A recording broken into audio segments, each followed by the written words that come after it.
Bom, sejam todos muito bem-vindos. Tenho a honra aqui de receber o professor Marco Campos. É uma honra para mim, né, ter esse convidado e fico muito feliz dele estar aqui e de ter aceitado o convite. Professor, sinta-se à vontade para se apresentar, contar sobre a sua jornada, use o tempo que precisar. Bom, primeiro, muito obrigado pelo convite. Fiquei muito contente, muito honrado, né? Muito bom ser lembrado, a despeito de todas as misérias, né? Que a gente se depara no dia a dia. Muito bom que lembra este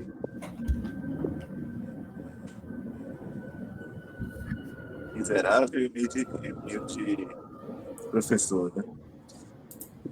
Uhum. A minha vida intelectual, minha vida de estudos, né? Na verdade, começa com meus pais, né? Meus pais eram professores com visões bem distintas sobre educação. A minha mãe era pedagoga e o meu pai estudou em seminário antes do Consine. Na verdade, estudou durante o Consine, já pegou o seminário antigo, né? Largou o seminário no último ano para ser padre. Então, desde criança,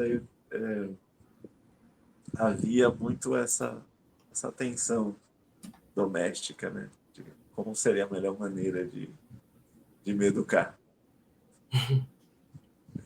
Então, minha mãe era muito abraçou muito, né? Essa pedagogia forte no Brasil, né? Jean Piaget, Vygotsky, todo esse programa do MEC. E o meu pai, ele era latim e grego, né? Para começar, saber escrever, saber fazer conta. Caramba! Então era bem diferente. A minha grande sorte foi uma doença que eu tive na infância. Peguei uma pneumonia que virou, acho que era uma bronquite que virou pneumonia, e descobri que eu Uhum. tinha asma. E eu fiquei meses acamado. E aí o meu pai começou a me educar em casa. Uhum. Dos 6 aos 8 anos de idade, eu, eu tive essa crise, né, de 6 meses mesmo acamado, mas com a saúde muito frágil. Então, ali eu comecei a ler muito, né? Lia teatro, lia poesia, as sagas dos vikings, mitologia grega. E escrevia muito também. Meu pai obrigava eu a copiar textos de latim. E, e foi muito bom isso daí, porque eu não sabia, mas ele estava me ajudando para a vida toda. Uhum. Não sei se eu respondi bem a tua pergunta, assim. Só Sim, sim. para situar aqui, assim, que foi uma infância meio difícil por um lado, mas muito boa por outro. Por outra. É interessante, porque é uma coisa. Seu pai fez o seminário nos anos 50, é isso? No fim dos anos 50, início dos anos 60. Provavelmente, acho que mais gente tinha esse domínio de grego e latim, né? Comparado com hoje. Você Sim, concorda? sim, sim, com certeza. eu não diria o domínio, mas ao menos estava dentro do, Uhum. do cabedal, né, das exigências. E isso ele aprendeu quando ele era criança ou Ele fez o seminário mais menor tarde? e depois fez seminário maior, né? Ele aprendeu Ah, latim e grego no seminário maior. E é interessante também ressaltar que ele era filho de pais, meus avós paternos eram idosos. Assim, ele nasceu quando minha avó estava próximo de 40 anos. uhum, Então foi um parto muito difícil. E eu uhum. também, eu nasci quando ele tinha 40. Então, a geração dos pais dos meus colegas era diferente da geração dele e da minha mãe. Ah, sim, sim. É interessante. E você, então, nem chegou a conhecer os avós do Chu? Não, eu conheci minha avó só. A avó, conheci as duas avós, materna e paterna, mas eu não conheci nenhum avô meu. E, assim, o senhor sempre morou em Belém?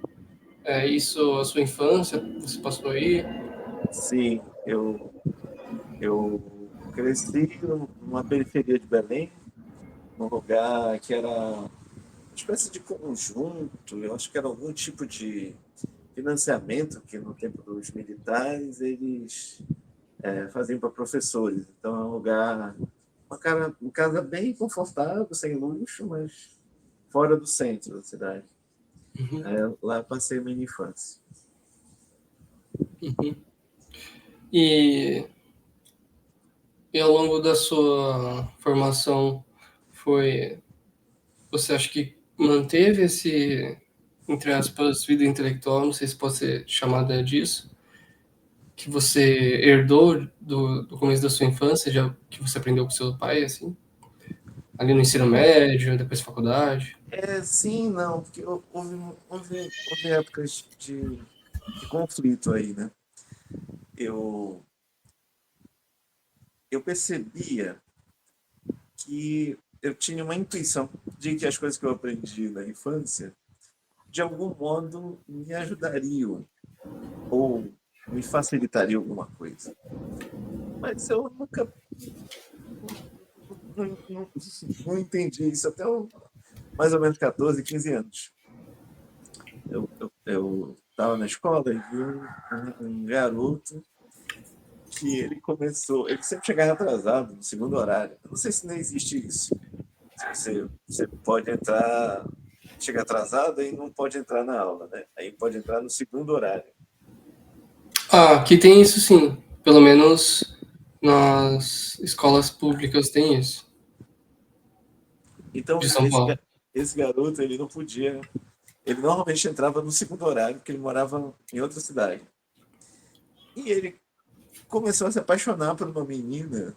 E, aliás, ele começou a guardar, a anotar o conteúdo das aulas, a guardar o lugar para ela. Então, ele chegava no primeiro horário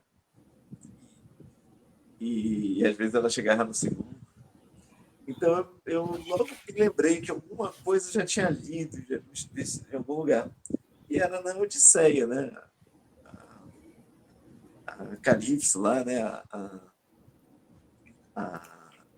a rainha, né? A feiticeira que faz os homens virarem pó, virarem animais, né? Se petrificarem. Então eu entendi a primeira vez nesse sentido Você relacionou. metafórico, Caramba, porque interessante. eu não fazia ideia, né? Como é que vai se ficar bicho? Tudo bem, virar bicho, mas eu não sabia que aquilo ali tinha algo a ver com algo concreto, né? E foi aí que eu vi, pô, mas ele tá bobo que nem um bicho, né?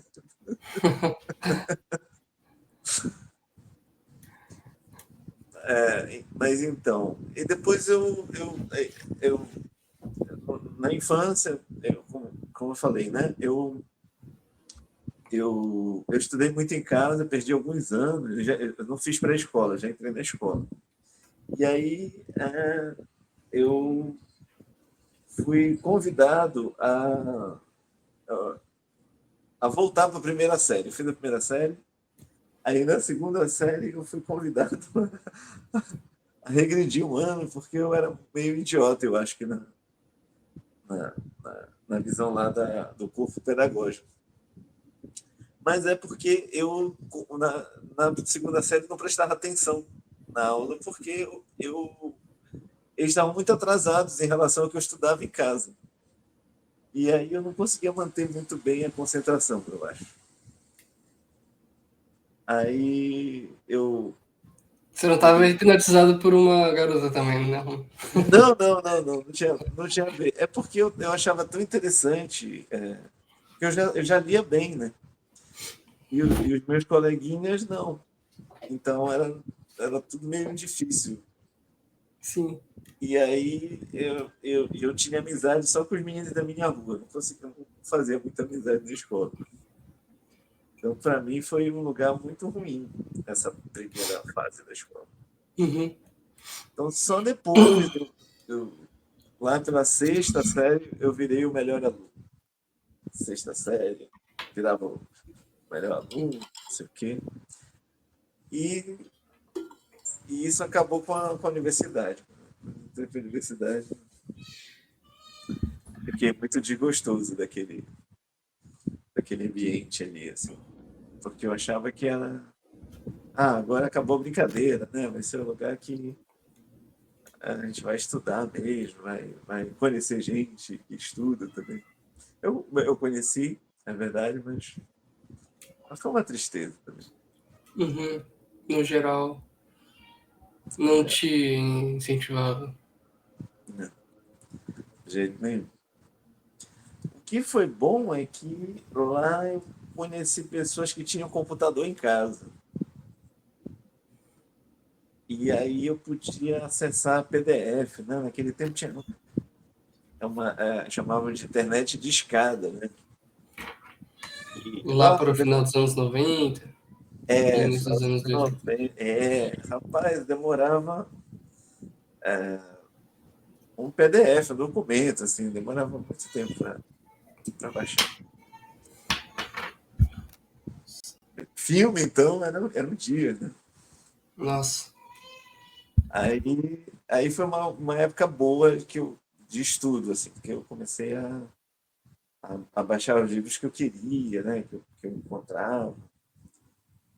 Isso aí foi muito bom. Uhum. Mas Muito.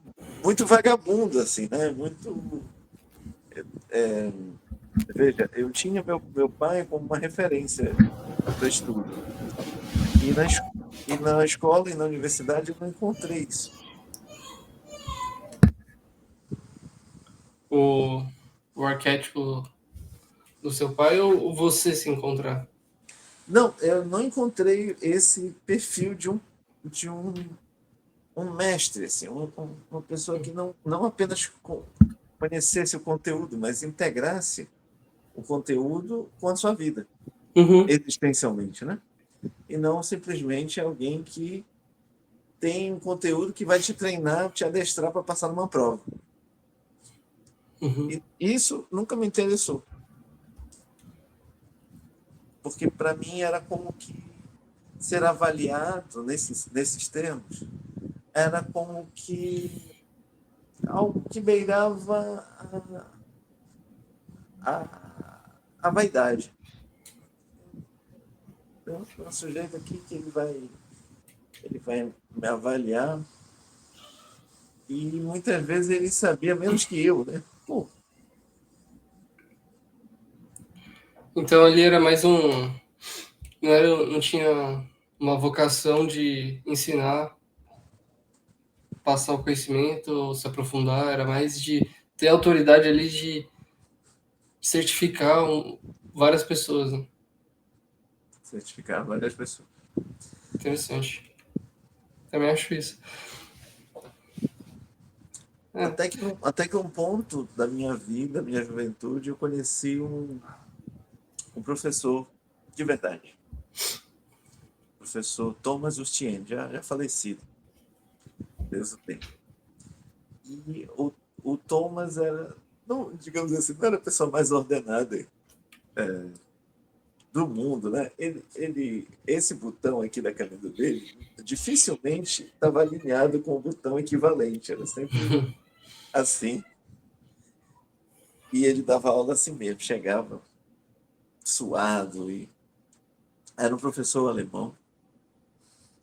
E ele foi um sujeito que teve um papel na revolta universitária do fim dos anos 60 na, na Alemanha. Em maio de 68 na França, o equivalente dele na Alemanha foi em 67. Houve um julgamento de um nazista lá que foi televisionado ou passou no rádio e houve muita comoção popular. E isso daí acabou servindo de mote para revoltas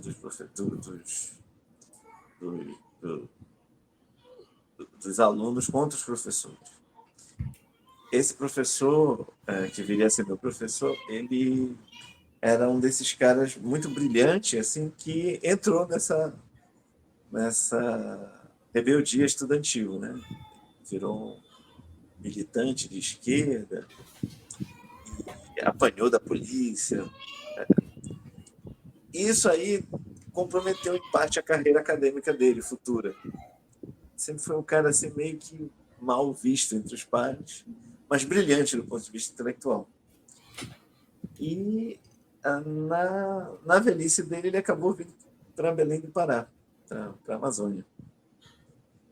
Meio que ficou escondido, assim. Uhum.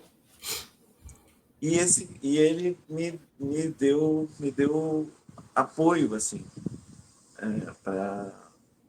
me convidou para estudar, né? Olha, faz o mestrado aí. Então, eu já estava muito, muito triste, muito desinteressado, e ele foi uma pessoa que me incentivou. Então, eu comecei a estudar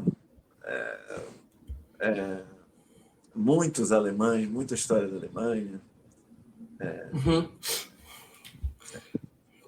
E Você, isso, desculpa interromper, você estava cursando o quê na graduação? na graduação, eu fiz sociologia, ciências sociais.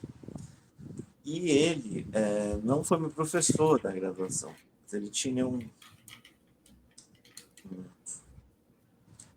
ele foi diretor de um núcleo dentro da faculdade, dentro da universidade, chamado NAIA, Núcleo de Altos Estudos Amazônicos, que normalmente tem uma tendência para economia, para antropologia,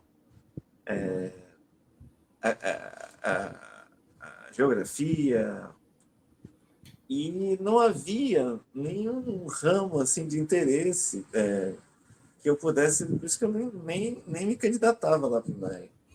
Mas foi ele meio que me intimou, né? Uhum. Não, faz lá que ele estava cansado de ver pessoas carreiristas, né? Eu acho que ele, de certa maneira, viu que eu estava muito desencontrado, assim, né? Que seria bom se eu conseguisse estudar, me desenvolver e talvez ser um quadro assim, burocrático. O que, claro, não deu certo, né? Eu fiz o mestrado lá, mas logo depois ele adoeceu e eu tive outras coisas também. Acabei me afastando dele, assim. O grande Thomas. Entendi. O senhor, tendo essa trajetória desde, desde a sua infância, em contato com a literatura, talvez podemos chamar do Trivium que você teve. O que o senhor acha que é a vida intelectual, de fato? Veja, a vida intelectual é uma das formas de inserção na vida adulta. Ela é como que um preparo para você desenvolver certos que Aristóteles chama de contrafactuais. Você desenvolve imagem e possibilidade de contrafactuais, e quando eles acontecem, você não está como que um novato. Lembra do caso de me vir à mente a Odisseia, né? Um caso bobo, né? Mas assim, eu tinha a história. Eu não conhecia muito comentários sobre a Odisseia, mas eu lembrava da história mais ou menos. E aí aconteceu um fato. E esse fato fez eu ligar uma coisa com a outra. De forma pueril, de forma elementar, né? Grosseira. Mas, de certo modo, aquilo ali já é o começo de alguma inclinação intelectual. Né? Ainda não é propriamente vida intelectual, mas é o que antecede e perpassa toda a vida intelectual. Porque se você não consegue perceber os contrafactuais, quer dizer, se tudo é muito novo, você não vai conseguir fazer muito bem uma distinção entre memória, por exemplo, os gregos tinham a mnemosina e metis. A mnemosina é a memória quantitativa e metis é a reflexão, sem a qual a inteligência não opera. Então, eu não sei se fica claro de perceber isso. Então, se você a vida intelectual te ajuda a fazer essas distinções de fundo. Você precisa de memória, mas não é para você ganhar o jogo do milhão. Essa memória, ela precisa ser quantitativa, é bom que seja, mas depois de um tempo ela dá um salto, ela vira uma memória qualitativa quando você consegue integrá-la na sua vida prosaica, na sua vida comum. Quer dizer, essa dissociação entre vida intelectual e vida prática é uma tragédia, uma desgraça. Porque ou você vai para... vai dar em confusão, porque você, eu não sei se tem alguém na tua família, algum amigo teu, que é concurseiro. Sim. O sujeito estuda para concurso. Per se é uma coisa ruim? Não. Mas é um desvio de finalidade do estudo. De um certo modo. É um desvio que você pode fazer algumas concessões. Né? Não, eu vou fazer um concurso e vou equilibrar financeiramente e depois eu vou estudar. Não é ilegítimo isso daí. Porém, o que na prática acontece é que a pessoa fica numa samsara, ela entra numa prisão. Porque ela acaba querendo dizer para ela mesma que está estudando para quê? Para uma finalidade. Né? Então, isso daí, rapaz, destrói essas imagens do contrafactual e destrói, de maneira, impede esse amor pelo conhecimento direto, né? Ou melhor, esse espanto que Aristóteles diz, né? Você se maravilhar, se surpreender com, né? Compreender uma coisa, né? A dificuldade que é. Hoje eu estava falando aqui em casa, rapaz, eu estava lendo um livro sobre um assunto que eu leio há mais de 20 anos. E eu não conhecia um personagem importantíssimo para compreender as coisas.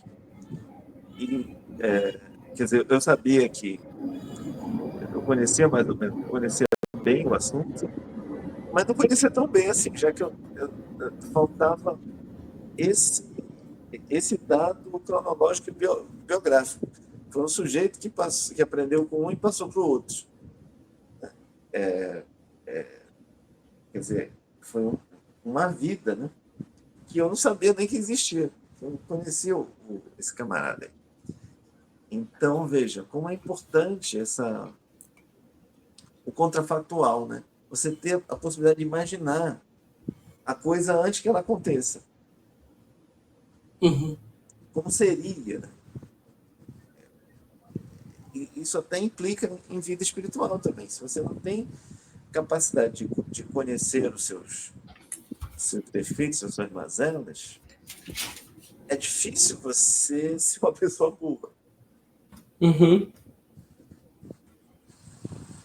Claro, você pode sempre seguir o que a igreja manda, seguir as conveniências, mas isso é uma religião civil, né? Sim, sim. Uma gangue também tem código. Uhum. Perfeito, professor.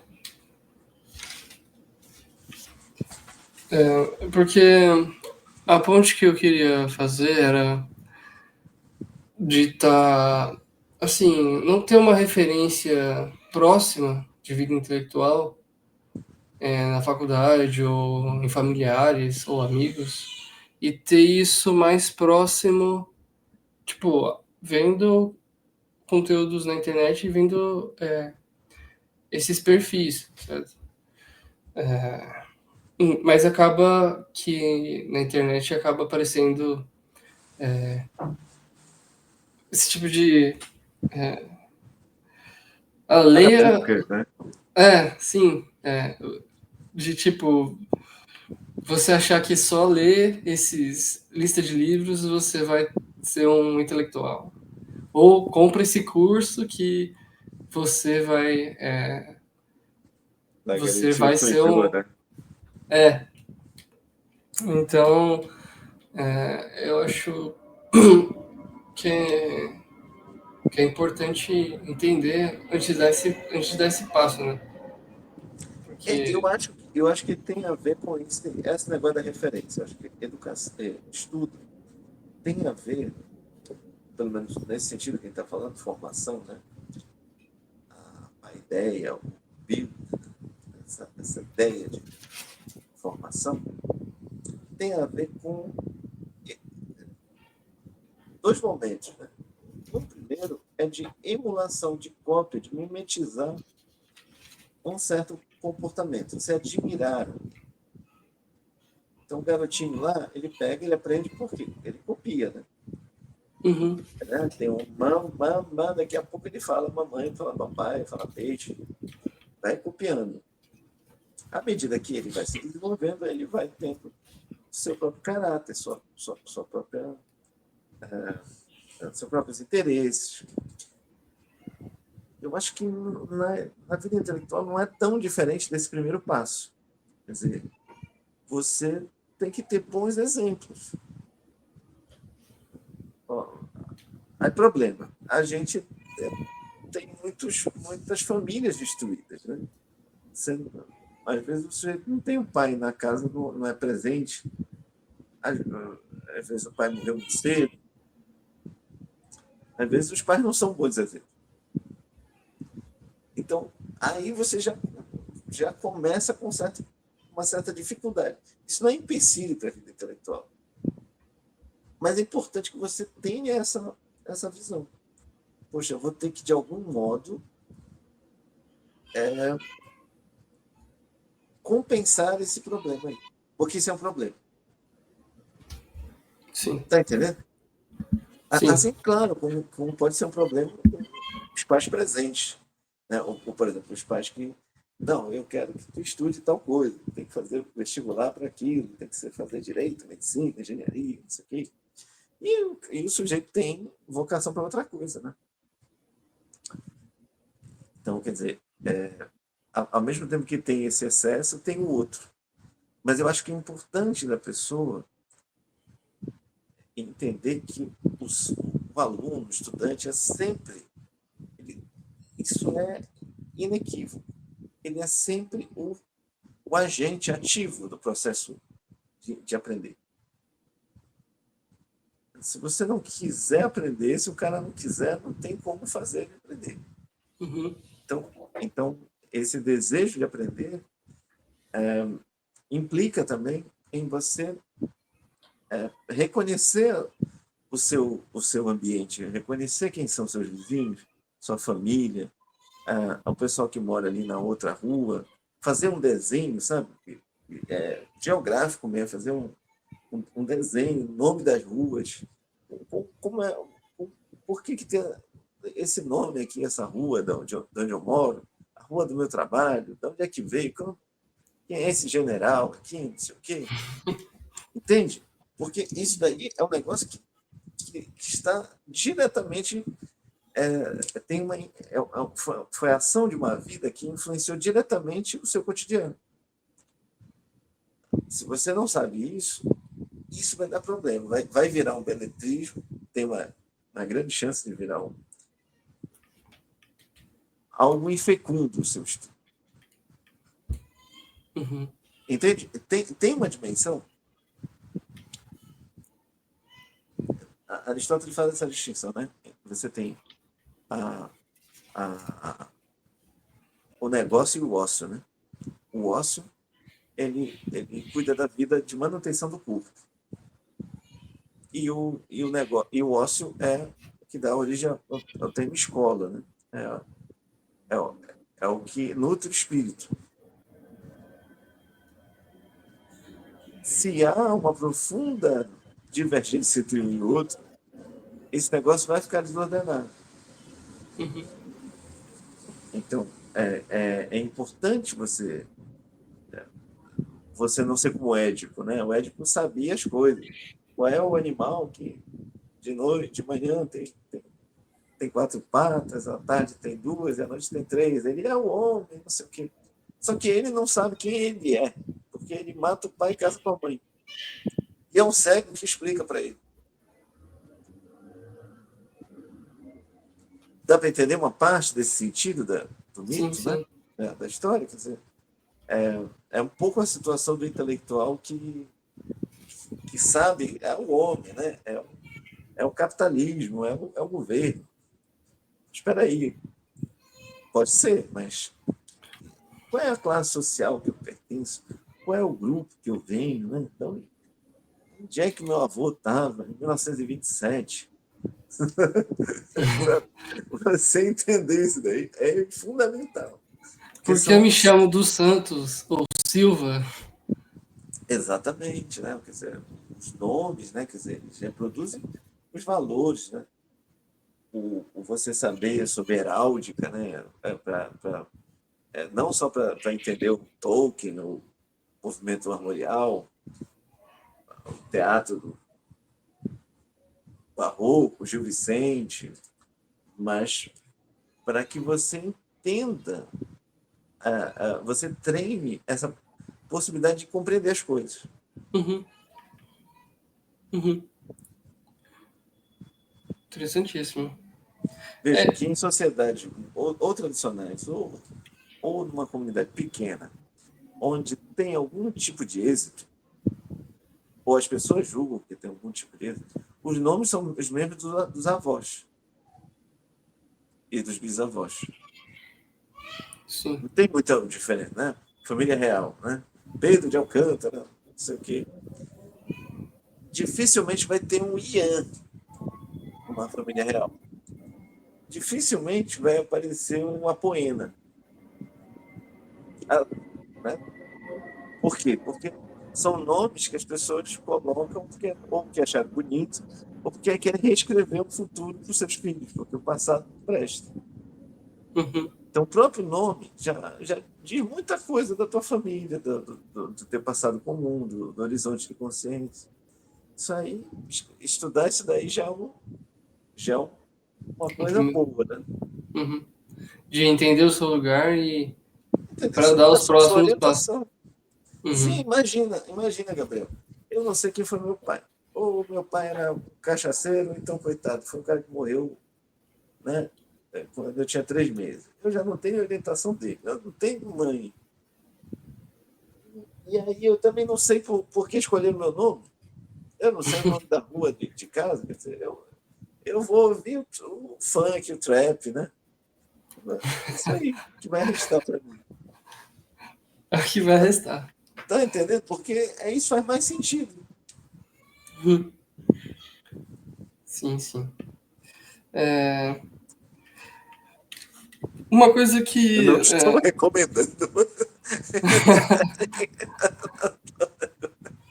Eu dei um exemplo contrafactual. Sim, sim. É, o...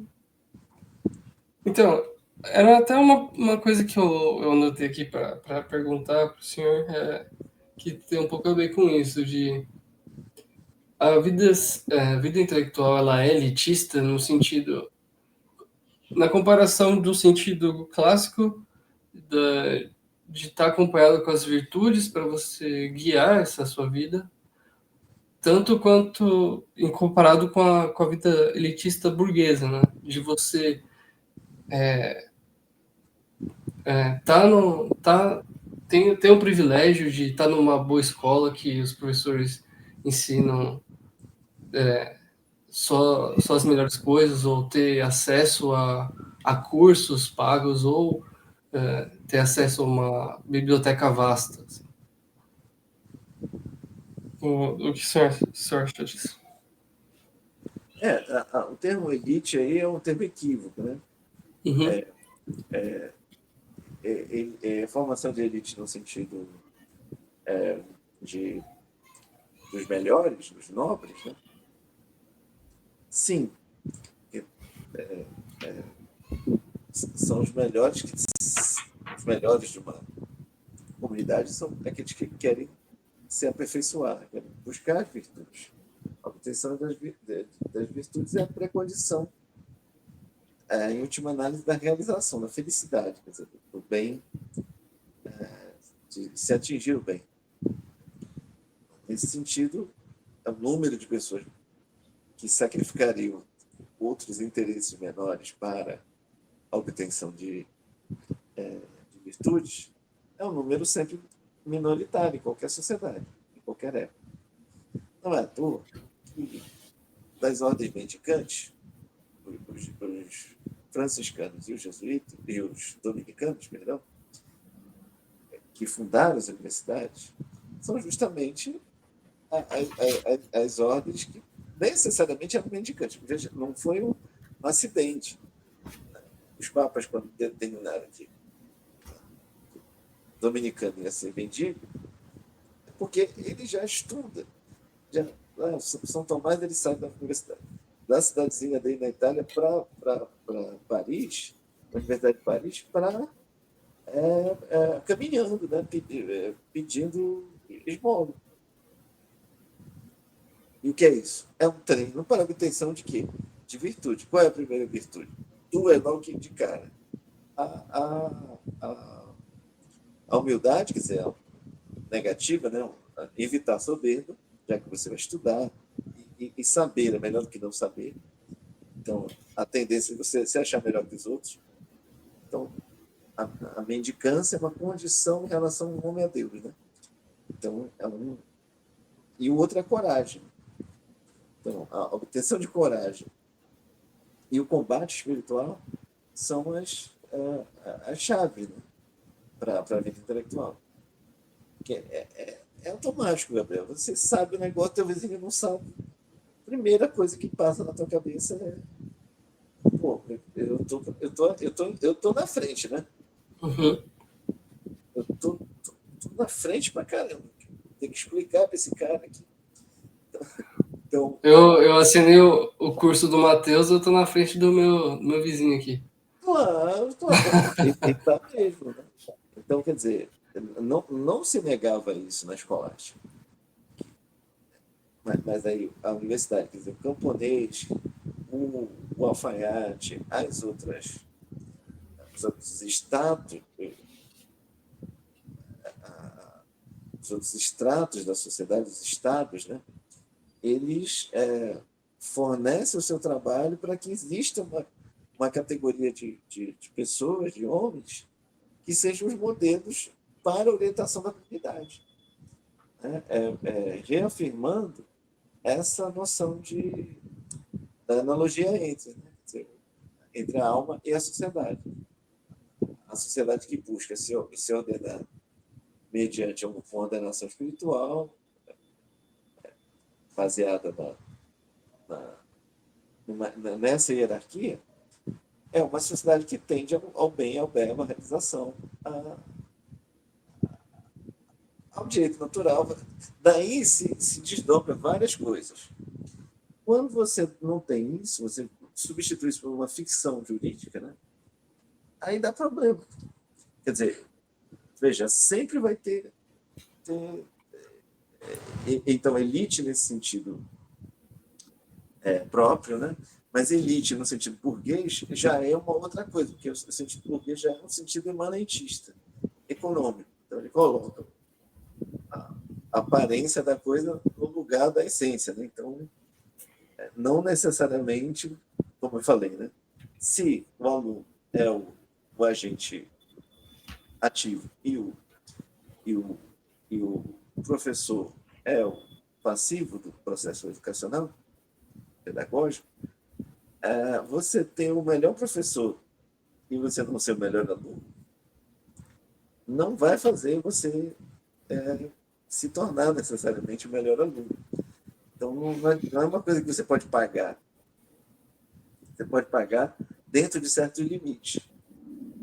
Tem um cabra aí que não adianta, ele vai entender algumas coisas, mas não vai alcançar as coisas mais elevadas. Não dá, não é para isso.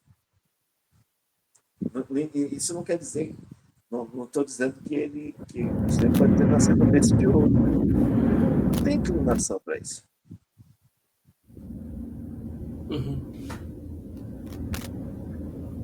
Entendi. Sim, sim. Então, não é elitista nesse sentido, né? Uhum. De que grandes sábios eram esfarrapados, né? Não era de uma classe da elite. Uhum. No Brasil, principalmente, né? Normalmente, o sujeito, quando ganha dinheiro no Brasil, ele acaba a vida dele, intelectual. O número de gente que eu conheci que passou em concurso público de alto rendimento, nem na maioria não melhorou, não adquiriu mais virtudes, não. Sim, sim. Eu conheço exemplos. Mas. Essa relação vinculante aí, às vezes até a causalidade é o contrário, né? Sim. Professor, na entrevista que o Matheus, no canal dele, fez com o senhor, você tem um trecho que você diz que se decepcionou quando você era professor, porque você, assim como você estava na faculdade, você se decepcionou de você conhecer e aprender com seus colegas também, não só ter conversas paralelas e tal. Isso é um dos motivos de você ter criado o círculo de formação intelectual que você faz hoje? Sim, espontaneamente sim, porque veja, na época eu tinha saído tinha feito terminado a graduação e eu logo fui trabalhar numa escola. Curiosamente, essa escola, uma das escolas que eu fiz estágio, depois que eu passei fiz o estágio probatório, era na escola da minha infância, do bairro da minha infância, que eu já não morava lá há muitas décadas. E, curiosamente, eu gostei muito do primeiro primeiro semestre lá foi muito bom, o primeiro ano. O segundo ano é que era para eu ser me efetivar. E eu não aguentei aquilo ali, né? Rapaz, na época existiam esses CDs virgem, né? E a gente, eu, mas professor de história, professora de história e o professor de literatura lá, a gente montou um cineclube. E a gente combinou entre nós que tinha um programa que a gente tinha que ensinar, mas a gente combinou de estimular os alunos a assistirem os filmes no sábado e fazer, em cada disciplina, eles eram estimulados a comentar sobre o assunto, sobre determinados parâmetros, sobre o enfoque. Né? Então, Uhum. tinha lá um filme lá da Idade Média, aí o professor de história perguntava, aí eu podia perguntar sobre os estamentos, né? Estrutura social, como o sujeito se via. Né? Então, eram mais discursivos. Assim. Isso foi muito proveitoso. A gente chegou até a ganhar um prêmio de uma televisão É local. mesmo? Rapaz, foi uma desgraça. A gente ganhou isso daí. Abriu os Aí, olhos. aí meteram um processo administrativo, porque a gente usava, eu não sei se, eu não me lembro mais se fui eu, se foi a professora, a outra professora lá, porque o, os filmes, às vezes, eu não sei se você sabe, mas antigamente os reprodutores de DVD, eles tinham um número, assim, que era a região do planeta em que eles rodavam. Nossa. Então, por exemplo, o número 4, eu estou chutando aqui, eu já não me lembro mais. Mas, por Uhum. exemplo, o número 4, digamos que rodava na América Latina. Esse DVD não rodaria num DVD que rodasse exclusivamente na Europa Ocidental. Nossa. E assim sucessivamente. Mas se você reproduzisse o DVD, pegasse um DVD virgem e colocasse o. Aí ele ficava universal. Chamava de ripar, né? Conhece essa expressão? Não. Aí ripava o DVD. Rapaz, aí a gente conseguia exibir.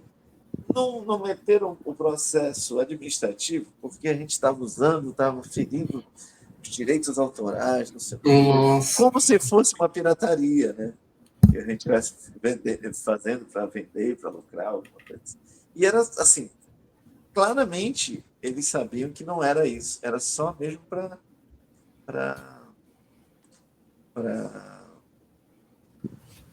incomodar, né?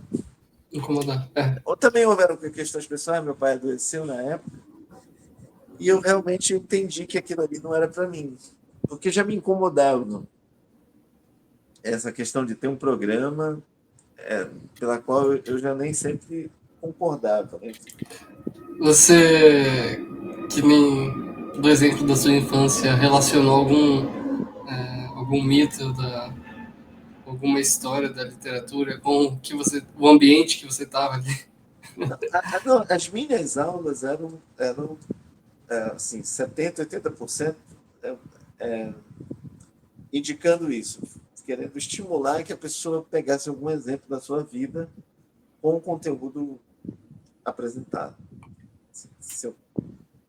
E, e na minha vida o tempo todo, porque eu me questionei, né? Eu estava tava fazendo algo que eu acreditava, né? A educação, mas eu não acreditava daquele jeito, daquelas condições, porque à medida que eu estudava, eu percebia, teve esse hiato, né? Da universidade para o trabalho, magistério, propriamente, e foi uma época que eu estudei muito, assim, que eu lia sobre educação, e lia sobre o conteúdo, né? E o programa do MEC é um negócio assim muito fraco. Então, como é que eu tentava conciliar? Eu apresentava o programa obrigatório e apresentava as possibilidades contrárias.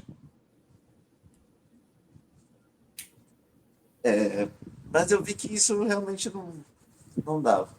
A conversa, Gabriel, era muito ruim, né? Na sala dos professores. Então, eu ainda tinha essa esperança quando saí da universidade, que eu achava que eu era azarado, que eu tinha pego um professor muito, assim, que não era possível que fosse assim. E que os meus colegas, né, que tivessem na profissão e tal, ia ser outra história. Mas não foi assim, não.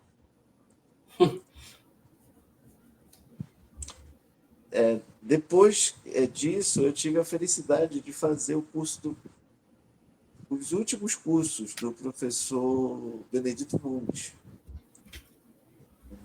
um dos maiores estetas, né, crítico de filosofia da, da arte, filosofia da literatura,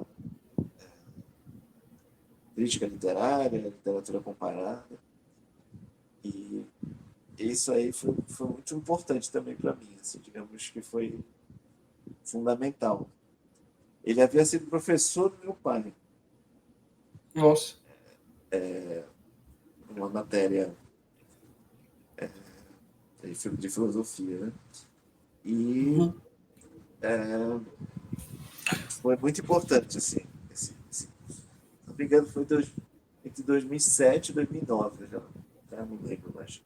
Faleceu em 2010, 2011, professor Benedito. Mas 2010. era dentro da universidade ou ele Não, fazia já não, por não, não. fora? Não, era por fora, era num seminário. Eu não me lembro se já era seminário, mas era aberto ao público, ao grande público. Eram os sábados. Todo primeiro ou último sábado de cada mês. Uhum. Lá eu conheci o Vitor Salles Pinheiro, que Uhum. acabou sendo digamos assim, Discípulo. o discípulo, mas também o que fez, assim, digamos, um grande. Ainda nem terminou, né, esse processo de grande catalogação, de Uhum. inventário, né, do grande professor Benedito Nunes. Ele tem uns trabalhos Ixi, inéditos. professor, peraí que ficou mutado. Tá muito? Tá me ouvindo? Será que foi aí? Foi aqui? Aqui tá dizendo que tá normal. Tá me ouvindo? Não, não tô te ouvindo.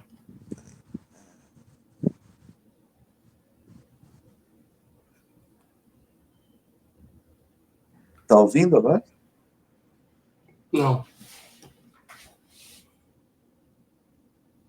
Será que foi por aí? Não. Soltou alguma coisa aí?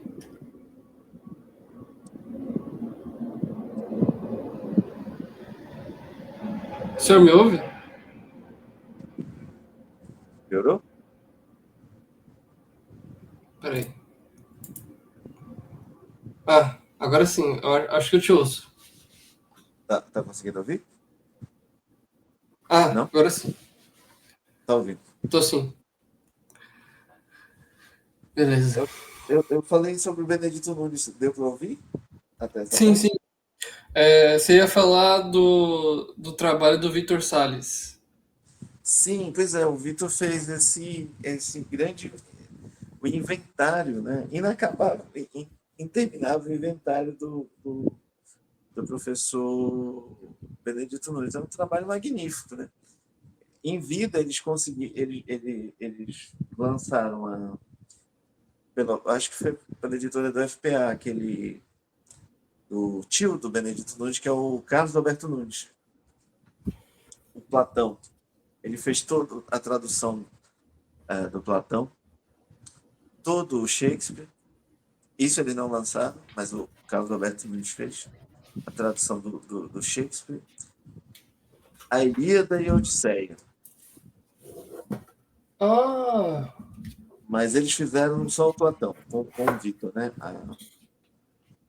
O professor Benedito já tinha feito, acho que em 1971, depois ah, o Vitor terminou esse trabalho. que interessante. Ah, eu li a Ilíada da tradução dele. É, fantástico aquilo aí. Ele tem, na introdução, ela é gigantesca, falando do estudo dele, né? Aquilo ali é. Mas você comentou da Odisseia no começo, mas tô para ler. Eu li a Ilíada ano passado. Eu demorei muito tempo para ler. É bem difícil, assim, para quem tá começando.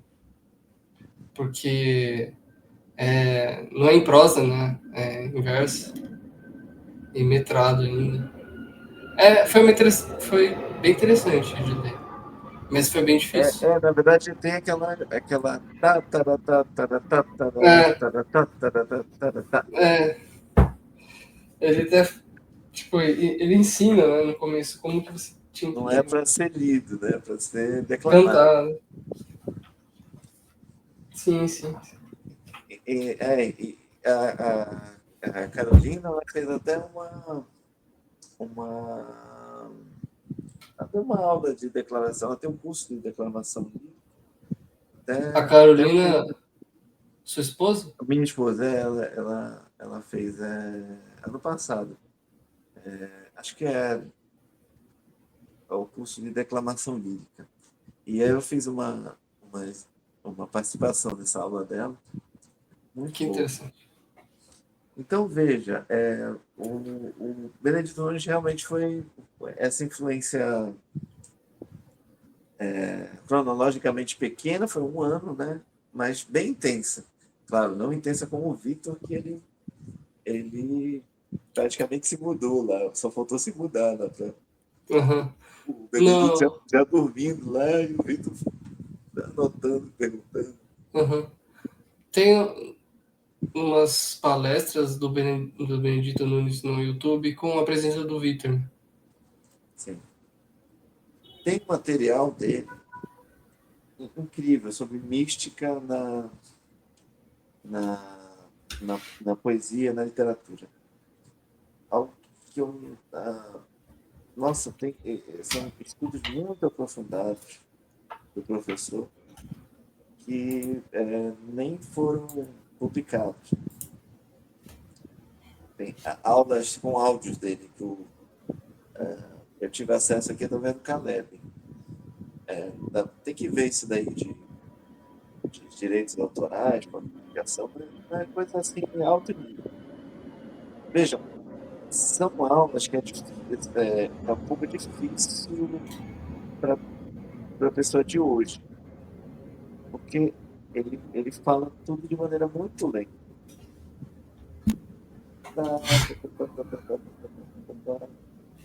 Não tem nada a ver com vídeo aula de hoje, com aula de Uhum, stream, né, que é uma outra coisa.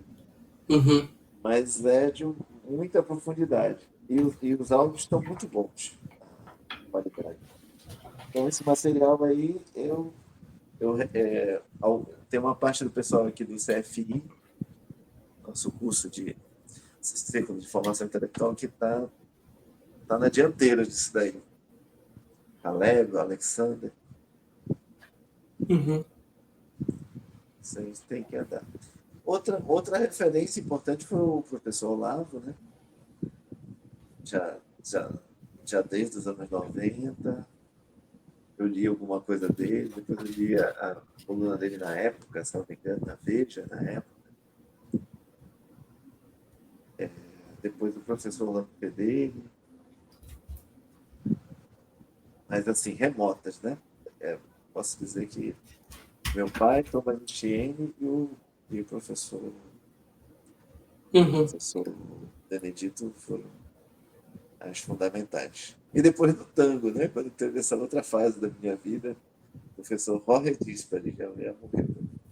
Mas é curioso isso, porque você vendo Gabriel alguém, um maestro, um mestre, você vendo um, você sabe reconhecer. Uhum.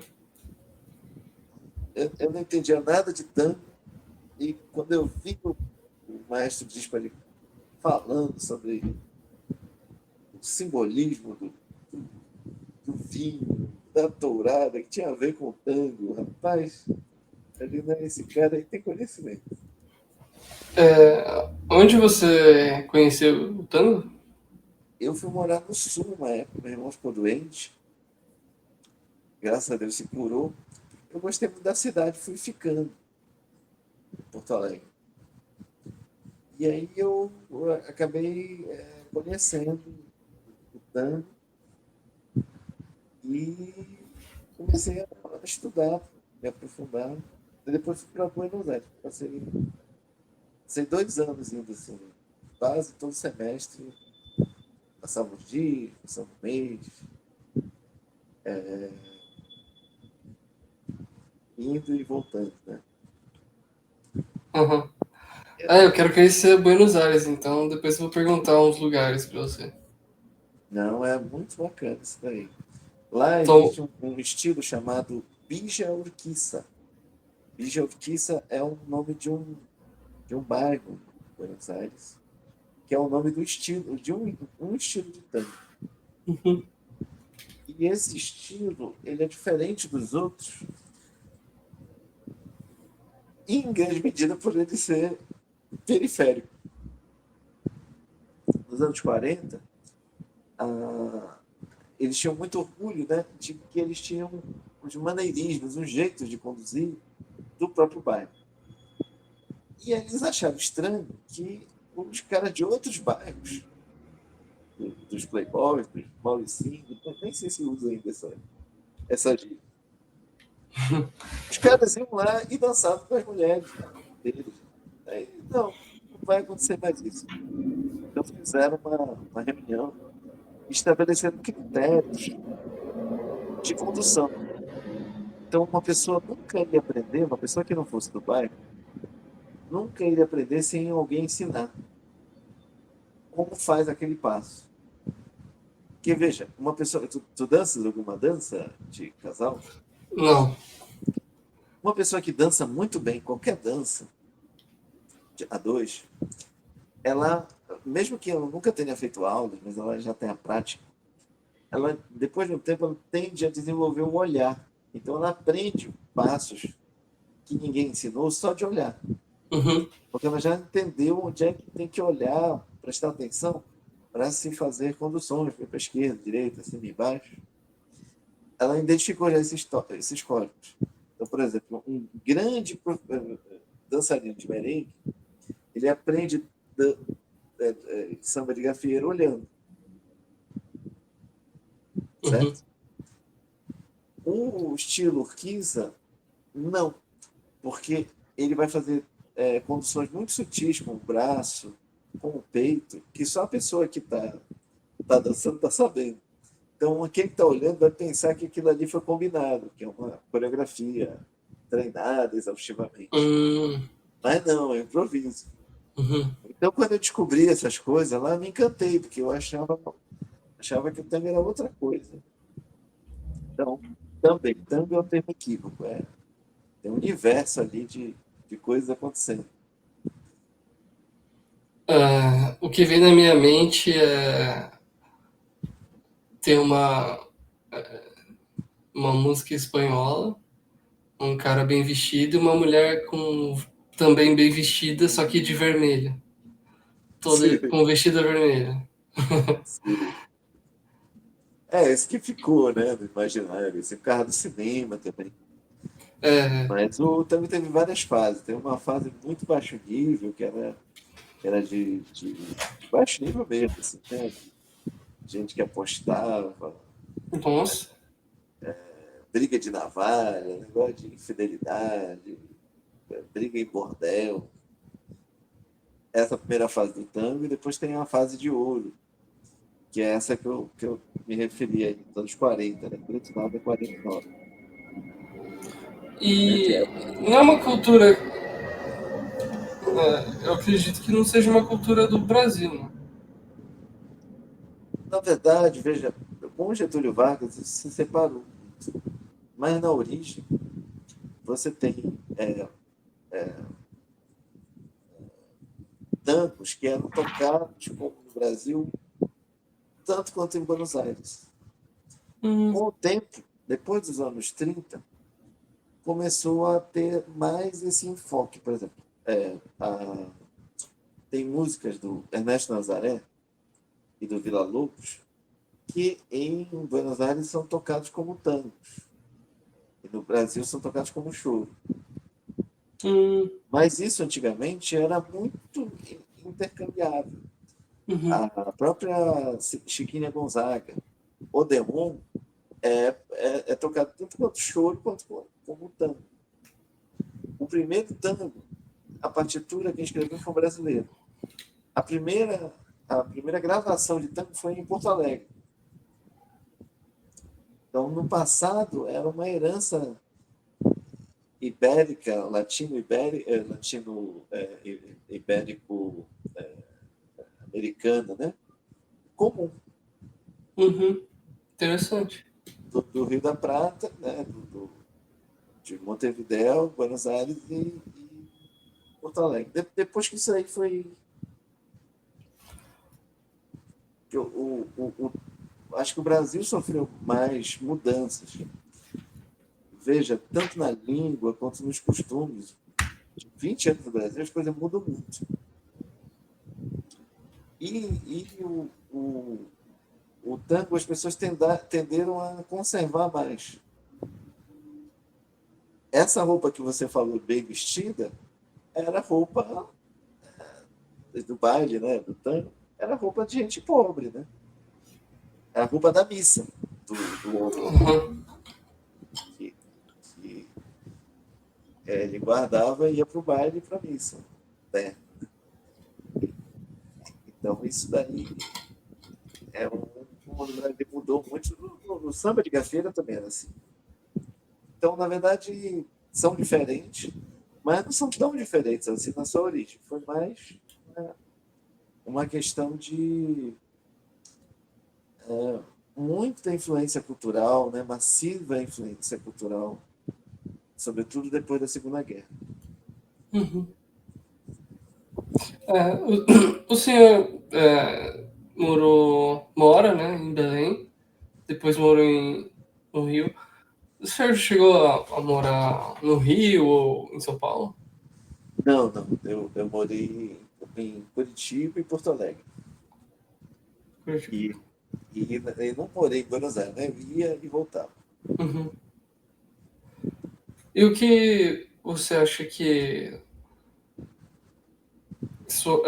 as maiores diferenças entre Belém e Porto Alegre, assim, e como que elas impactaram você nessa sua vida de estudos, a, a sua filosofia? Eu sempre fui bom de prestar atenção nas coisas, né? Assim, de ter curiosidade sobre costume.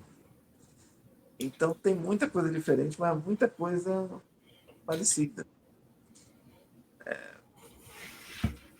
O Rio Grande do Sul é um país, né? Assim, tem, tem o pessoal do, do litoral, tem o pessoal do Pampa, tem o pessoal da Serra, das Missões, Gaúcho da Fronteira. Eu fui numa cidade chamada Soledade, cidadezinha, assim, perto de Carazinho. Carazinho é a cidade do Leonel Brizola, Leonel de Moura Brizola. E nessa Soledade tinha um monte teve uma festa lá, tinha um monte de família de origem alemã. E nessa festa lá, me ofereceram um pudim. Eu comi o pudim. que era igualzinho, podia da minha família, podia daqui, de Belém. Uhum. Então, quer dizer, tem um elemento unificador, que é esse elemento ibérico, português, né?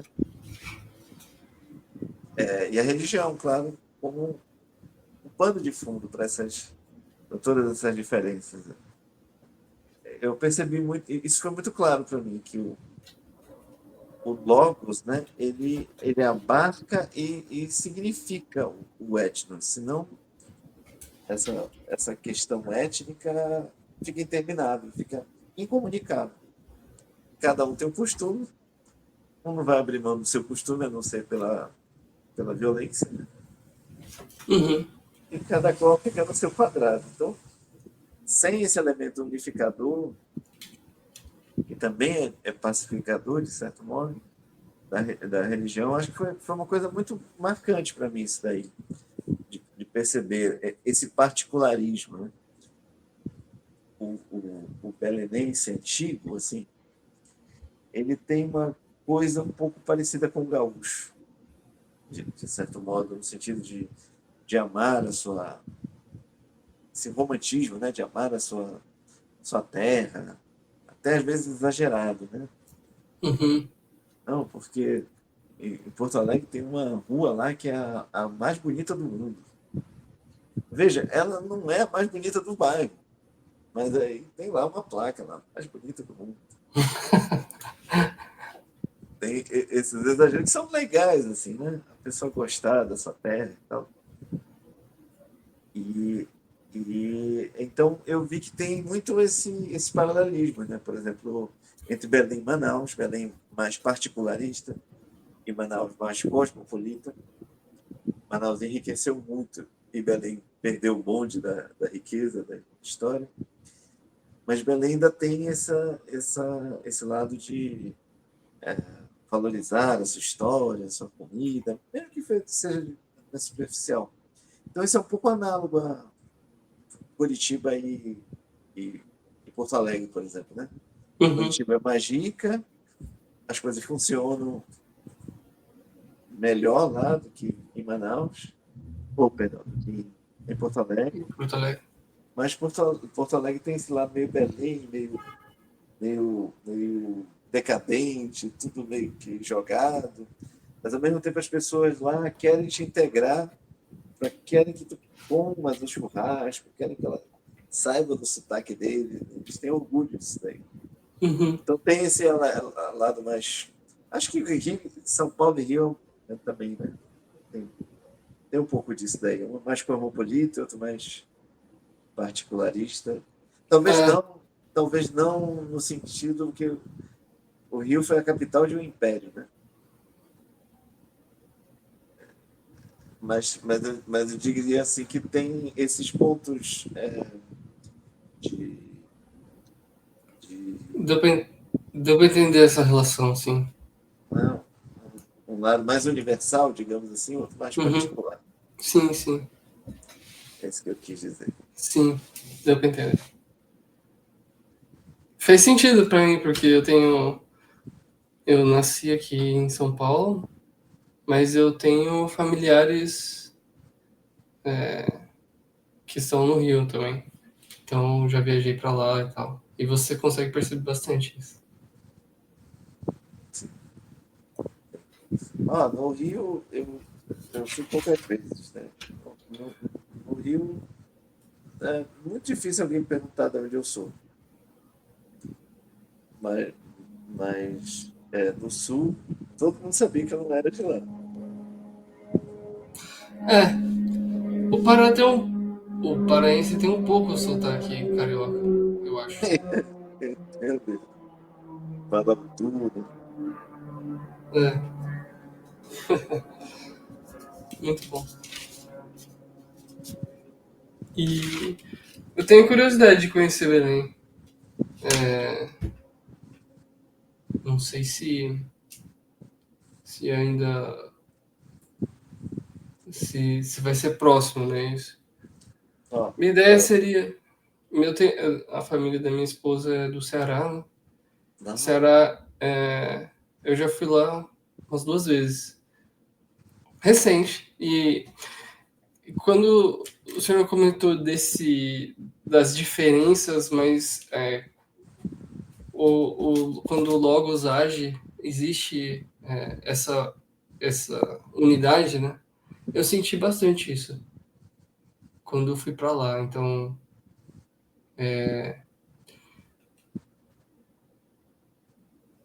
assim, lá, apesar de não ser um, não era uma cidade grande, né? Por exemplo, Fortaleza ou Sobral era uma cidade mais, era próximo de Sobral, mas era menor. Mas assim, eu fiquei encantado com a relação entre a família dele, entre os familiares, né? Porque é uma coisa que se perdeu aqui, né? Famílias mais grandes, tipo, o sobrinho pedindo benção pro tio, isso, eu achei isso bem legal, assim. A família se reunindo para rezar o terço, Não, uma coisa que não tem aqui. aqui até família de evangélico, de protestante, tem Pede o benção, pede bênção. bem legal. Isso o Matheus Tiburcio diz, né? Eu não sei se é no curso dele, no vídeo, mas é uma verdade patente. Ele fala do Nordeste, mas aqui vale também. Você não vê eu nunca vi, pelo menos, uma, uma pessoa conversa protestantismo que renegasse os seus padrinhos. Uhum. Não, eu não vou pedir bênção daquele cara ali, daquela mulher ali, porque eu agora tenho outra fé. Isso eu nunca ouvi falar. Verdade, verdade. É, professor, voltando à questão do papel do professor, eu estava conversando com um amigo, o Eduardo, que inclusive foi o convidado do meu primeiro episódio passado. Ele, ele também, ele não é professor de, assim, escola particular, escola pública, ele foi professor particular e agora dá aula de inglês em cursinho de inglês, né? E ele comentou de que estava discutindo de o que o professor tem que fazer para proteger o aluno dessa burocracia, dessas exigências do MEC que impõe ao aluno e tira o foco de bons alunos até, que, que ao invés de responder o seu propósito, o seu chamado, ele tá ali querendo ser um nerd para ter a melhor nota do vestibular.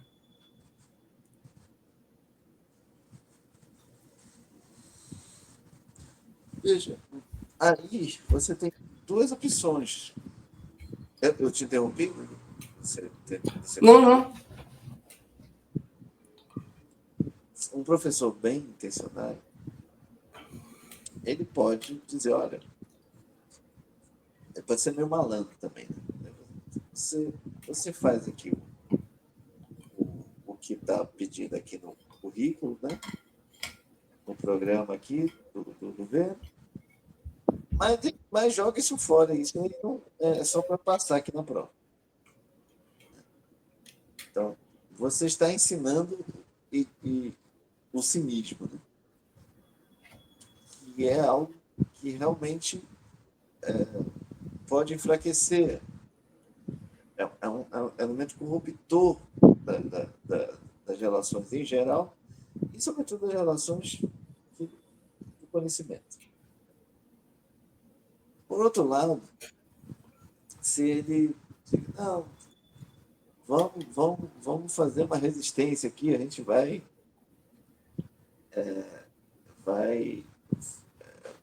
vamos jogar fora aqui, pegar a bandeira do MEC, limpar a bota, né? Com ela, quer dizer, sem sutileza nenhuma, sem respeitar os trâmites burocráticos, os ritos, de formas usuais, né? Também não me parece uma coisa muito inteligente. Uhum. Então, Eu diria que essa é uma resposta muito precária minha, né? Mas eu diria que para esse aluno procurar o conhecimento onde ele estiver. Se ele julga que está dentro daquele ambiente ali, ele vá. Se ele descobre que não, ele sai. Não estou dizendo que ele saia, não quis dizer que ele saia no sentido dele abandonar o curso, mas que ele Uhum. vá procurar onde tem conhecimento de verdade. Mesmo que ele continue aquele curso ali. Sim. Porque é ele que tem que avaliar isso daí. Né? Veja, nem toda. A gente não pode confundir também a atividade laboral profissional com a vocação. Uhum. Um dos problemas que eu estou notando muito é essa confusão. Depois dessa ascensão da trível, quadrível, artes liberais, sem a devida explicação, devido comentário, que é a distinção entre as artes. Quer dizer, o que é arte plástica e o que é artesanato? A medicina é uma arte. Por que a medicina não é arte liberal? Porque, veja, a arte, né, tem a ver com a manipulação, modificação do corpo ou do espírito. A arte liberal é porque ela não depende do corpo para se operar. Uhum. Né? A música, por exemplo, ela tem uma dimensão que é uma arte liberal, mas ela também tem uma arte de ofício. Tocar um instrumento não é Uhum. uma arte liberal. Não necessariamente.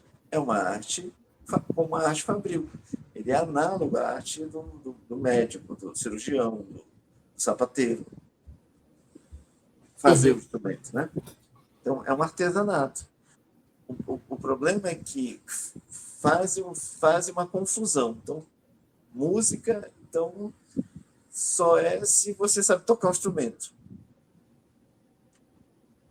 Aí o que acontece, né? Tiram a música do ensino. O brasileiro, acontece que o brasileiro não sabe, medianamente, ele não sabe ouvir o que é um baixo numa música. Ele não consegue identificar entre os instrumentos o que seja uma linha de baixo. O que é um contrabaixo? Qual é o som do contrabaixo? E contrabaixo nessa música. E algo análogo se dá com isso aí que a gente está falando, né? O sujeito, muitas vezes, ele acha que ele está naquela carreira ali, ele poderia fazer um curso técnico, né?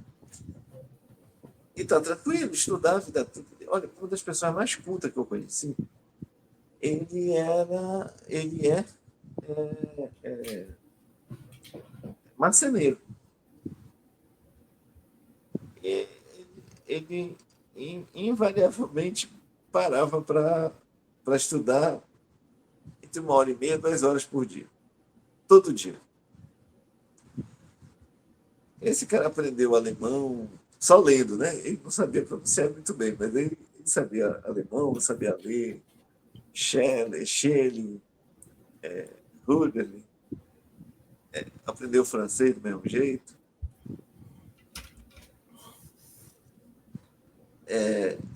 Veja, que ele entendeu a função daquilo no seu meio. Quer dizer, ele pode continuar com a arte do manual, com a profissão manual dele, e ter essa composição com as coisas do espírito, né? Então, essa articulação é muito importante. Na minha vida, eu vejo que a dança é muito importante para mim, justamente para contrapor, né? Esse mundo impalpável do estudo. Né? Uhum. Não sei se eu Sim. respondi a pergunta. Mas Sim, eu quero sim. dizer isso, que a pessoa precisa de uma coisa que ela contraponha. Tem que ter coisas que mexam com o físico, mesmo que seja 30%. Senão a coisa fica horrível. Imagina. tu tens uma dúvida intelectual e como é que tu vai dormir, né? A necessidade de repouso da mente, né? Uhum. Você precisa acostumar seu corpo também a aprender a relaxar, a se estourar todo, mas também a relaxar. Isso aí é importante. Eu noto que essa ansiedade também que a pessoa deposita, né? Tem que fazer isso e aquilo, isso aí não é boa coisa, não. É, acho que o que está mais fresco na minha memória de quem falou bastante isso é o Olavo, né? De que ele estudava uma, no máximo 2 horas por dia, e ficar estudando mais que isso já não entende nada. Você não está estudando nada. Eu acho que varia, tem gente que consegue mais ou menos, mas eu sou favorável a esse entendimento dele. Acho que varia de organismo para organismo, né? Tem gente que Uhum, consegue manter mais atenção com menos esforço, tem gente que só com muito esforço. Então isso não é bom, tipo, não é bom você ficar muito relaxado, mas também não é bom já esquentar demais a CPU, né? sim. É, voltando naquele ponto do mundo da internet, né? Porque é sempre um manual de regras, né? Para estudos, para o cotidiano. Aí você vai ver, eu no caso vejo os vídeos do Matheus, ele vem e me fala que não tem muito uma regra não, e nunca teve, ele lia de vez em quando alguma coisa, ou sempre estava lendo uma, não tinha muito uma regra, né? É bem interessante. Não, pois é, mas o Matheus é um caso é, muito peculiar de pessoa que é agraciada com certos dons. Uhum, Porque ele está aqui falando do problema da dor no pé dele. E tu tá lá falando da filosofia da natureza de Demócrito Epicuro, lá na tese do Karl Marx. E aí ele volta a falar do pé dele. Quando ele se aborrece contigo, ele dá a solução do que tu perguntaste. Entende? Parece que bastou um pouquinho da atenção dele, de esquecer do problema do pé, da coisa mais imediata, que aquilo ali, muito abstrato, não é um grande problema para ele. E por que isso? Porque Deus quer. Porque tem uma conformidade entre a capacidade de atenção e de agudização, né, de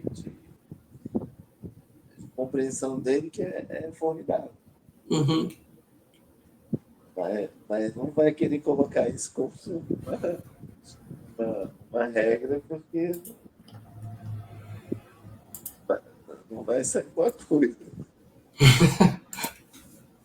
É. Não, eu Ah, digo isso porque eu conheço pessoalmente, né? sim. E amo o Mateus. Deus o livre. Mas é isso, ele tem uma capacidade enorme de fazer analogia, de juntar as coisas e não se perder. Sim.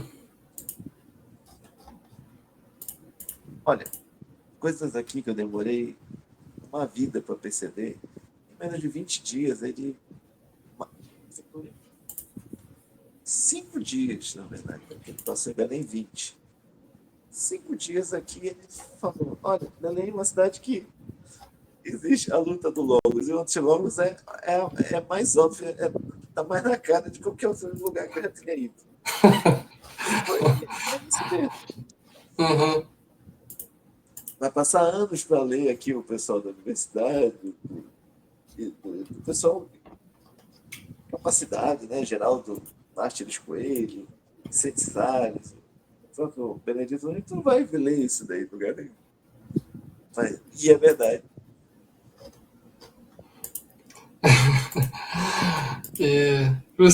Hoje eu estava vendo um vídeo é, que tá tendo uma manifestação de trabalhadores do, da construção civil com as obras da COP30. O que você está achando desse movimento aí na sua cidade?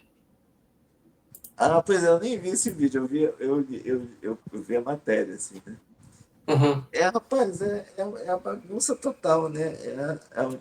É a união de Baal com o Zebum, né? É o,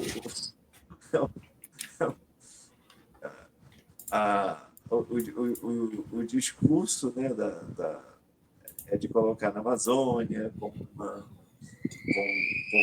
uma forma de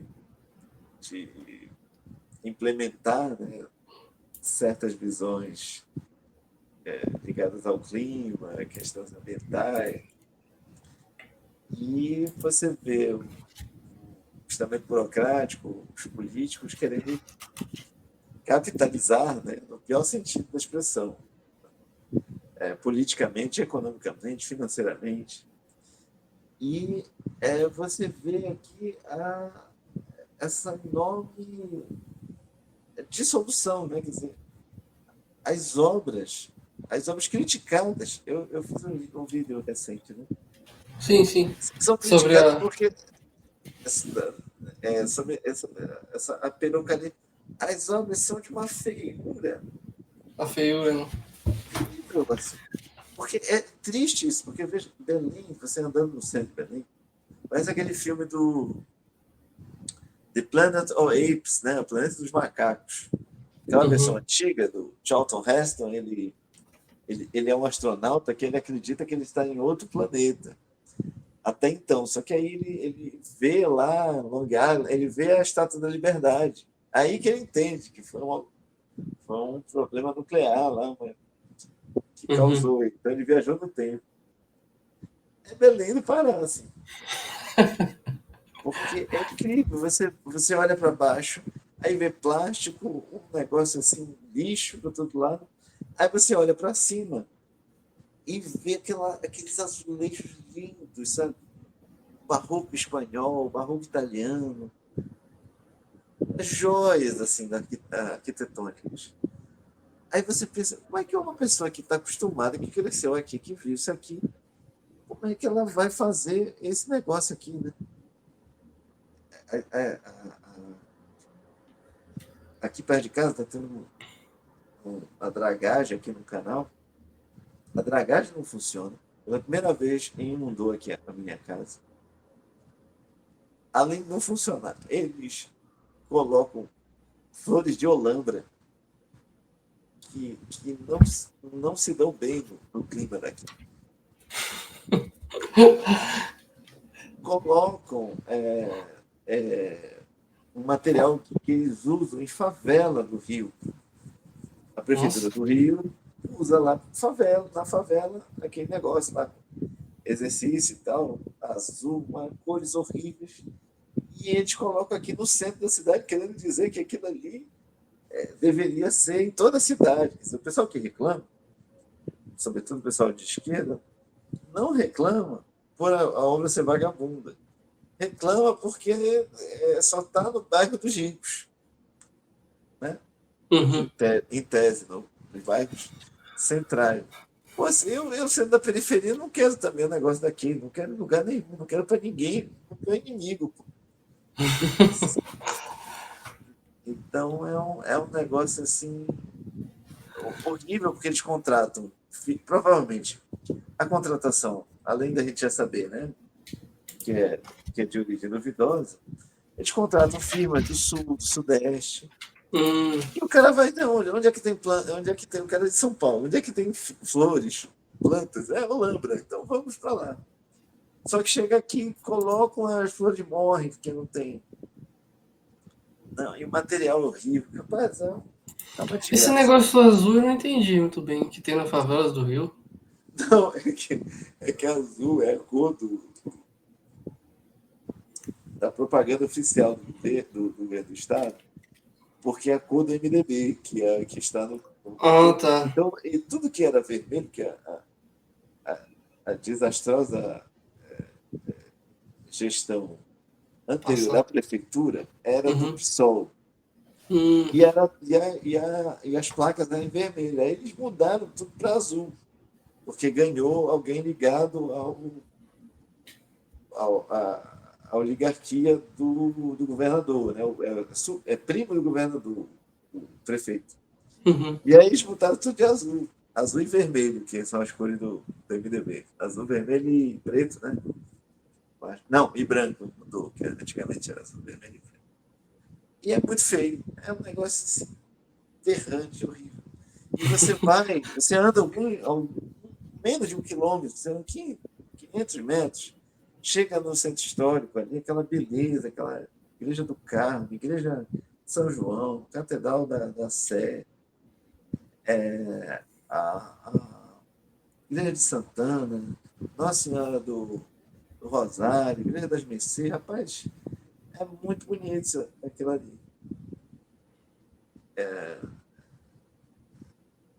É uma estupidez, né? Eles uhum. fazer isso daí. Chegou hoje aqui até o. Ah, eu vi no Instagram, de Michael Jones. Eu não entendi por que eles colocaram, eles mudaram esse nome aqui, né? É, que é a mostra da arquitetura, que era o. Como é que é o título original?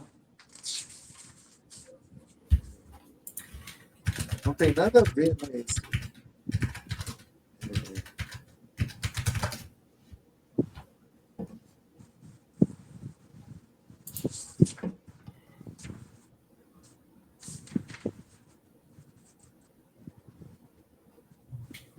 O Living origi... Machines, né? Bauhaus Architecture as a Sexual Ideology. Não tem Ah, eles nada a só ver. deixaram a morte da arquitetura. Eles mantiveram aqui o subtítulo, a Bauhaus é a ideologia sexual. Uhum, Estranho.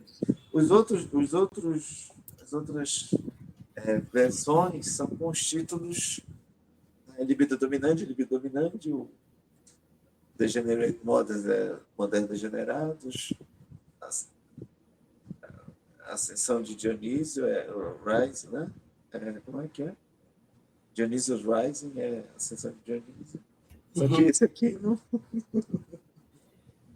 E tem essa capa aí, né?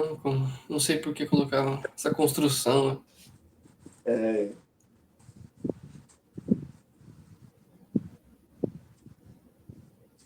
muito bom. Ah, que bom. Professor, é, eu queria falar mais algumas coisas, mas acho que a gente pode deixar, talvez, para um próximo episódio. Fiquei muito feliz com a sua presença, de ter aceitado o convite, essa conversa fantástica. Espero que não só eu, mas outras pessoas possam aproveitar e conhecer seu canal, seu ciclo e se interessarem pelo seu trabalho. O senhor quer deixar algum último recado relacionado Eu, ao eu tema? fiquei muito contente com o seu convite, estou aqui à disposição. Quem se interessar, faça o nosso curso do Ed não verso, né? Mas no meu caso é o CFI, que é o Círculo de Formação Intelectual, e tem 3 anos de duração. Começou em novembro de 2024, ele vai até o final de 2027. 7. E é uma aula por semana, aulas são o áudio é gravado, né? E os temas vão, às vezes são estudos de caso, né? A gente começa com um estudo de caso, mas é história da filosofia, história da arte, literatura, teatro, história da genealogia das ideias, epistemologia, gnoseologia, e por aí vai. A ideia é formar esse mosaico, né, de pontos que a gente pode usar para aprender as coisas, né? Uhum. Eu posso falar de mim, então o objetivo do curso não é de formar uma escola, nada disso, especialista, mas é de ensejar essa relação entre o conhecimento e algo íntimo, de caráter existencial. Então, ele tem um caráter um pouco de artesanato, no sentido que eu estava falando, né? De você encontrar certas ferramentas de compreender melhor as coisas, a partir de compreender o que está mais próximo. Você mesmo, sua família, seu bairro. Isso daí eu acho que é fundamental. Uhum. Tem presencial e online. Presencial que a gente vai em Belém. Que normalmente é entre 19 e 20 horas. E online para toda a internet, né?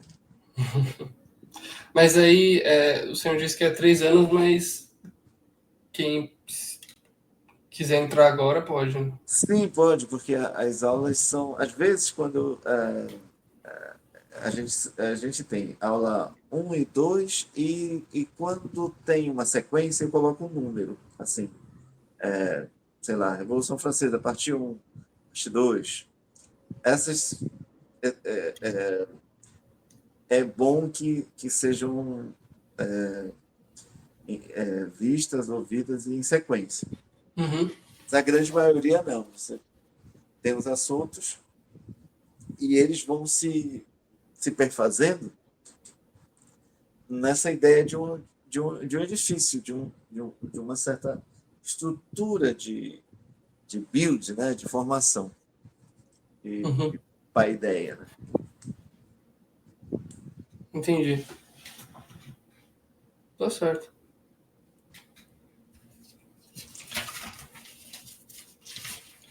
É, além do seu curso,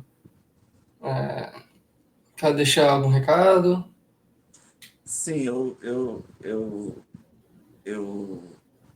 reitero, né, que eu fiquei muito contente do convite. Espero que vocês rezem muito e, e estudem, né? É muito importante isso daí. E essa coisa de olhar, né? Olhar para as coisas próximas, né? Às vezes a gente viaja no mau sentido, assim, né? De tá, tá, tá viajando demais, né? Assim, quero saber, meu papo é filosofia, eu quero entender aqui, mas às vezes o sujeito não consegue, não consegue explicar para o irmão dele, né? Uhum. Normalmente é difícil, eu sei, mas é um exercício. Sim, perfeito. Muito obrigado, professor. Novamente agradeço a sua presença, fiquei muito feliz. Que o senhor tenha uma boa noite e até a próxima. Boa noite, até a próxima. Deus abençoe.